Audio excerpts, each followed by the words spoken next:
हम तुम्हारे बाबा के दोस्त हैं। वो थोड़ा बीमार हो गए हैं, इसलिए हॉस्पिटल गए हैं। तो तुम हमारे साथ चलो, ठीक है? मैं नहीं आ रही आपके साथ, मुझे अपने बाबा के पास ही जाना है। ईशा, खुदा के लिए रुक जाओ। मेरे बाबा बिल्कुल ठीक है। नहीं बेटा, उन्हें बुखार है, डॉक्टर उन्हें ठीक कर देंगे, फिर वो घर आ जाएंगे। तो फिर अपने घर जा रही हूँ मैं। तुम्हारे बाबा जब ठीक हो जाएंगे तो तुम्हें खुद लेने आ जाएंगे बेटा।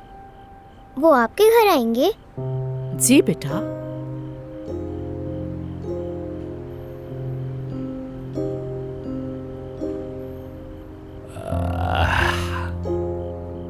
तो आपको भी आना पड़ेगा मेरे साथ।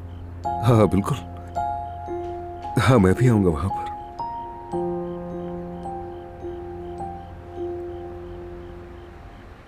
हम एक बहुत बड़े घर जा रहे हैं, अदनान भी होगा वहाँ।